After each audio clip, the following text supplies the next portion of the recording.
Thank you so much for joining us for CBN NewsWatch. I'm Ephraim Graham. Ahead today, we're going to update you on developments in the invasion on Ukraine, including a visit from some U.S. officials. Plus, inflation continues a steady climb, especially when it comes to finding affordable housing. At each place we went to, they wanted like $1,700 for a 3-bedroom. We still have to feed our kids. We have 3 boys. We still need internet to do things. We'll have a look at this nationwide problem, and we'll show you why one country is refusing to help neighboring Ukraine during this invasion from Russia. This is not our war, so we want to and will stay out of it, said Hungary's foreign minister. Then later, there's an increase in controversy with the Disney Corporation due to publicly opposing a parental rights bill in Florida. Now their government is responding. We'll have the developments. All these stories and more are coming up next from the CBN Newsroom. This is CBN NewsWatch. And we begin this half hour with the U.S. sending Secretaries of State and Defense to meet with the President of Ukraine. It is the highest level American visit since Russia's invasion began. And today, the Russian military said it will open a humanitarian corridor for civilians to evacuate from the besieged steel plant in Mariupol. But overall, Russian attacks show no signs of stopping. Senior National Affairs correspondent Heather Sells has our top story. The Ukrainian president made clear to the visiting U.S. leaders what his country needs. The priorities are weapons and support from the United States of America and our partners. In the high-level meeting, Secretary of State Antony Blinken and Defense Secretary Lloyd Austin pledged to help Ukraine win its war against Russia.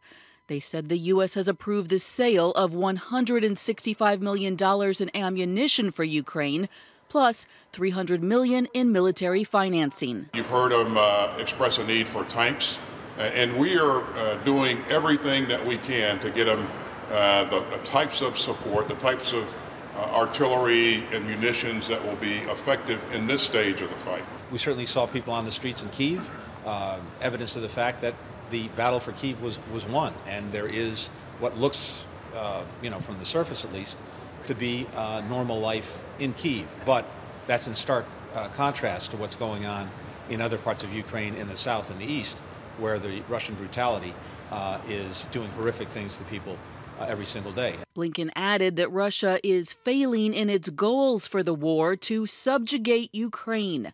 Even so, Russia is keeping up the pressure. 6 Russian cruise missiles hit the port city of Odessa over the weekend, killing at least 8, with fresh airstrikes targeting the steel plant in Mariupol, where thousands of civilians and soldiers are trapped. Yevgenia Kravchuk, a member of parliament, warned on ABC's This Week of what are called filtration camps near Mariupol, where people trying to flee are being forcibly taken to Russia. We do not know how to bring them back to Ukraine. It's sort of something that can't be happening in the 21st century. Zelensky has also accused Russia of deporting Ukrainians, although that has not been independently verified. A possible sign of hope, the United Nations Secretary General is meeting with Russian President Vladimir Putin in Moscow this week, and then Zelensky in Kyiv. All this as Ukrainians marked Orthodox Easter on Sunday, with people in Kyiv praying for those on the front lines and others trapped in places like Mariupol. Even in that city, Orthodox Christians celebrated as smoke rose in the distance from the steel plant. And in Budapest and elsewhere across Eastern Europe, Ukrainian refugees marked the holiday with prayers for their homeland, with many hoping and praying they can return home themselves. Heather Sells, CBN News.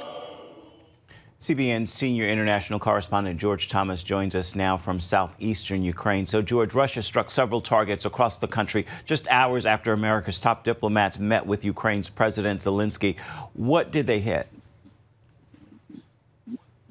Yeah, they hit 5 locations in the central as well as the western part of Ukraine. Those 5 targets being railway sites, because again, Russia is very, very upset. They've continued to protest the ongoing military support that the United States is giving to Ukraine. So they hit these 5 railway stations, in essence, trying to cut that supply chain, that supply line coming into the country. Now, you were in Kyiv last week. There are reports several countries are reopening their embassies in the capital. What can you tell us about this? Yeah, rather remarkable. I mean, since the war started February 24th, who would have imagined such a prospect would even occur? Several foreign embassies, including the United States, they're going to be opening up their facilities in the capital city. You'll remember within hours of the war breaking out, they moved to Lviv in the western part of the country. Now they're reopening again. Just another sign that life is slowly returning back to normal in the capital city. Now, I know that you join Ukrainians this weekend in celebrating Orthodox Easter. What's the mood there? What can you tell us?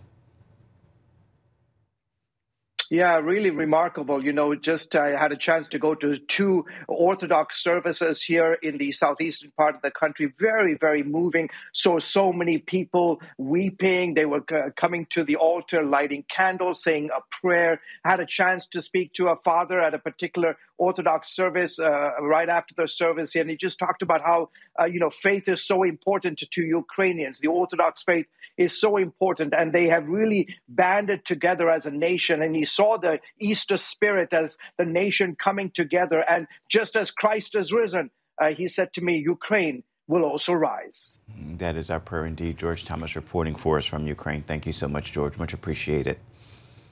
As the war rages on, millions of Ukrainians have fled their country. CBN's Operation Blessing is providing them with the assistance needed when they do escape. You can help Operation Blessing in its relief efforts by calling 1-800-700-7000. Let us know that you want to give to Operation Blessing's Disaster Relief Fund. You can also write us at CBN Center, Virginia Beach, Virginia. The zip code is 23463. Simply note in the memo line of your check, Disaster Relief Fund. You can text as well, by the way. You can text OB Crisis to 71777 and visit our websites, cbn.com and ob.org. Anything you're able to do is greatly needed and greatly appreciated. Now turning to other news, with inflation rising so high, the cost of living is getting out of reach for many people. Monthly rents exploding, and that's causing a scramble for an affordable place to live. Our Charlene Aaron is on this story. According to Realtor.com, rent prices recently hit a national average of $1,792 in the country's 50 largest metropolitan areas. That's a 17% increase over 2021, posing a big problem for many renters. For the past few years, Antonio and Shakia Matthews of Newport News, Virginia, have dreamed of buying a new home for their growing family. The cost of housing, however, put that dream on hold, causing the couple to continue renting, a move they discovered would also increase more than they expected, especially for the space they need. At each place we went to, they wanted like $1,700 for a 3-bedroom. Finding an apartment within their budget proved challenging. We tried out Hampton. Hampton was too high, like $2,000. We still have to feed our kids. We have 3 boys. We still need internet to do things. It's an issue many are facing nationwide. According to Rent.com, 48 states have seen a significant spike in average rent prices. For example, from February of last year, Miami-Fort Lauderdale saw a 32% spike from $2,173 to $2,871. Phoenix saw costs from $1,507 to $1,884. And in Austin, Texas, average rent skyrocketed from $1,467 to nearly $1,800 a month. Brian Carberry, senior managing editor at Rent.com, points to several reasons, such as supply and demand. Right now, there are just so many renters looking for an apartment and so few available units for them. A lot of people who have been in apartments are staying put. They're not moving right now. So that just means there's not a lot of available inventory. 3-bedrooms are being snatched quick. When we first went to check out the apartment, the 3-bedroom was available. When we came back, it was already taken. Another big factor, inflation. Costs and materials and goods and everything is just cost more money to do anything. So if newer apartments are coming on the market or repairs need to be done to older apartments, landlords have to pay a little bit more for that, and they're going to look to recoup that money from renters. An expense Carberry says to expect for some time. It may still take another year or two, and there's a lot going on with the world right now, obviously, that really could throw a wrench into all of this. So we're just kind of waiting and seeing, keeping our fingers crossed and just kind of praying and hoping for the best. Meanwhile, the Matthews eventually found an apartment, still $400 over their original budget. Even so, they are grateful for a place to call home. It was definitely a struggle, but we trust God in everything. So God provided. Charlene Aaron, CBN News. Former Republican Senator Orrin Hatch has died. He is the longest-running senator in the United States history, serving for 4 decades. He was a staunch conservative with economics and social issues. He also worked with Democrats on a number of issues, including stem cell research and rights for people with disabilities. President Biden, who served with Hatch for more than 3 decades, says Hatch was a fighter for the causes he believed in, but also had a soft side, writing poems and songs for friends. The cause of his death is unknown. He was 88 years old. Coming up, Hungary is remaining neutral as it pertains to the war in Ukraine, causing some to be unhappy with that decision. We're going to have the story for you when we come back.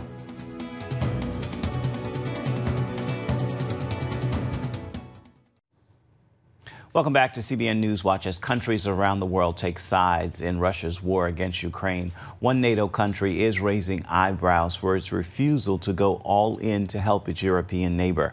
Jennifer Wishon explains. As Ukraine continues to defend itself against Russia's brutal invasion, its neighbor to the west, Hungary, is deploying a strategy with just one country in mind.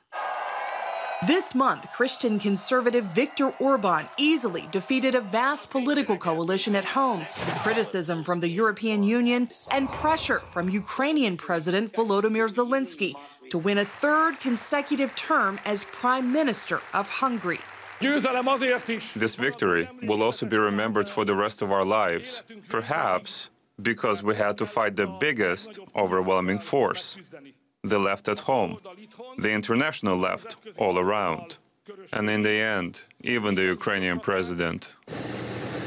Before the first Russian tanks rolled, there was bad blood between the two countries over Ukraine's treatment of its Hungarian-speaking citizens. But now Hungary stands out as the only country in the region refusing to help Ukraine fight Russia. That means no military aid or even weapons shipments across its borders, despite personal pleas from Zelensky. You have to decide for yourself who you are with. This is not our war, so we want to and will stay out of it, said Hungary's foreign minister. Orban is widely seen as Vladimir Putin's closest ally in Europe.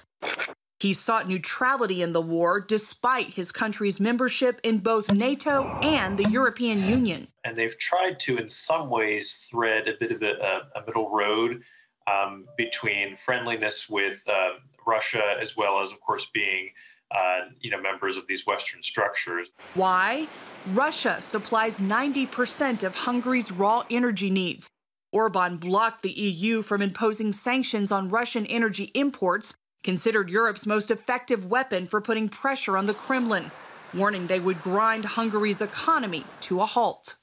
I'm really sorry that cheap Russian oil is more important for Hungarian politicians than Ukrainian blood, wrote the Czech Republic's defense minister.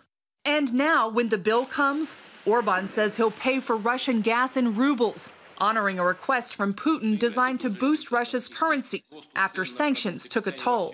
What does this do for Russia, that the fact that Hungary, a member of NATO, is taking a more neutral stance? I'd say there's several countries that Russia sees as perhaps not allies, that'd be too strong a word, but potential sort of vectors for wielding influence within the EU and within NATO and the West more broadly. So Hungary, I'd say I'd put in that camp. Under Orban, Hungary has long staked out a position of independence. While most of Europe marches in lockstep to the left, Orban has moved Hungary to the right, implementing cutting-edge pro-family policies that had transformed Hungarian culture and rattled the EU. He recently backed Katalin Novak, Minister for Families, to become Hungary's first female president. Under her leadership, abortions are down 40%, marriages are up 83%, divorces are at a 6-decade low. And after receiving a mandate from Hungarian voters, Orban sent this message to his European neighbors.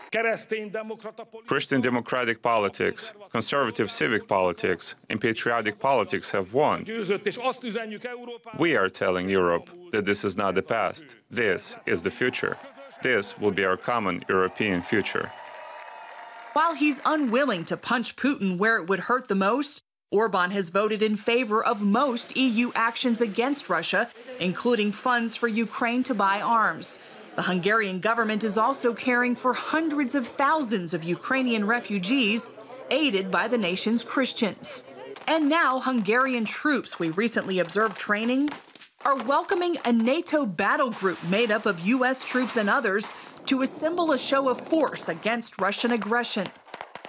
And as the world picks sides, Viktor Orban is making it clear he's on Hungary's side, no matter what. Jennifer Wishon, CBN News. Still ahead, the controversy continues with the Disney Corporation opposing Florida's new education rights bill. We're going to take a look at this with Trey Goins-Phillips, as well as developments coming up after the break.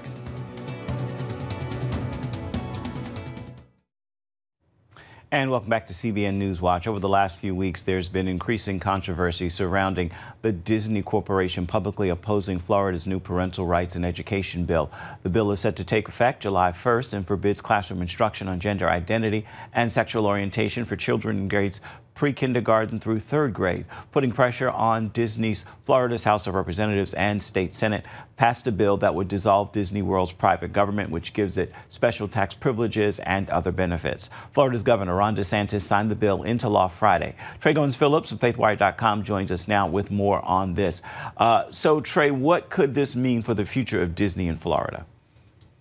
So it's very up in the air at this point. Obviously, the bill, like you said, was just signed into law to dissolve the Reedy Creek Improvement District. So that will go into effect June 1st of 2023. But it'll likely end up in the courts. Right now, what it would mean if it's dissolved is they would lose all of their infrastructure and tax benefits. It was established in 1967, so it's been there for many, many decades. And it gives Disney special treatment. So conservatives have been opposed to it for years, and now they saw this as an opportunity to dissolve it. So we'll see what happens. Disney is expected to challenge it legally because a 2015 bill actually said that to dissolve a special district like this that was established by the legislature, a majority vote needs to be had in the district, which would be Disney. But the new law bypasses that law. So there's a lot there, so we'll see what happens. But that's what it's looking like at the moment. Worship leader Sean Foyt is expected to lead a Hold the Line rally at Walt Disney World in Florida. Can you tell us more about that? So he's already held one at the Walt Disney Company headquarters in Burbank, California. He's talked about holding one at Disneyland in Anaheim. But first, he's holding a big Hold the Line rally, like you said, at Walt Disney World on May 16th at 6 p.m.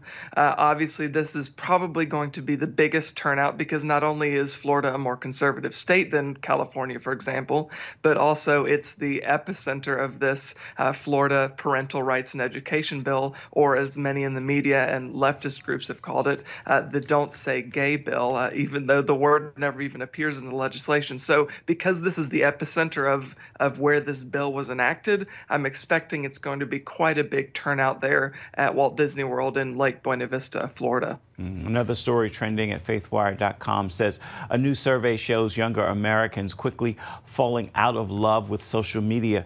What are some of the causes of this?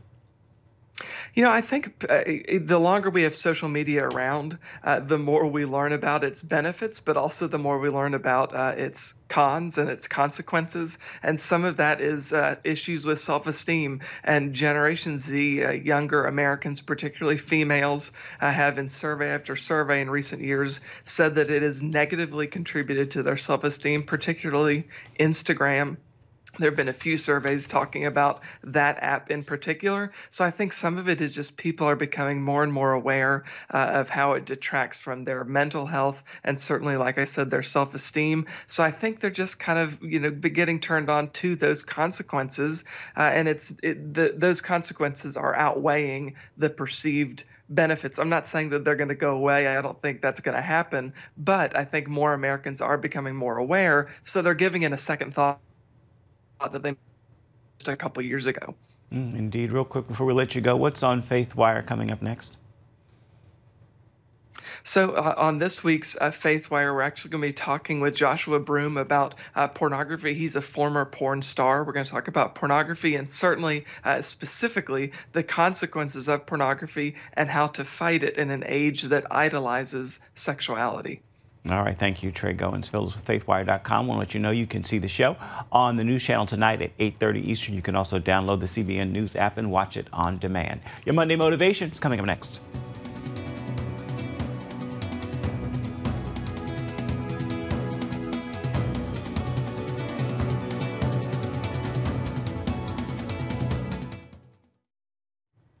Time now for your Monday Motivation. I want to leave you with this thought to jumpstart your week. Don't search for external solutions to fix internal problems. They will always be temporary and insufficient. Search your heart. Do the work. God stands ready to help you heal those deep wounds. He's a permanent answer to all that may be troubling you, inside and out. That is going to do it for this edition of CBN NewsWatch. I want to remind you can always find more of our programs on the CBN News Channel at any time or online at cbnnews.com. We'd love to know what you think about the stories you've seen here today. You can email us. The address is right there at the bottom of your screen, newswatch@cbn.com. And of course, you can always reach out and touch us on Facebook, Twitter, and Instagram. We'd love to hear from you. Hope you'll join us again right here next time. Make it a marvelous Monday. We'll see you tomorrow.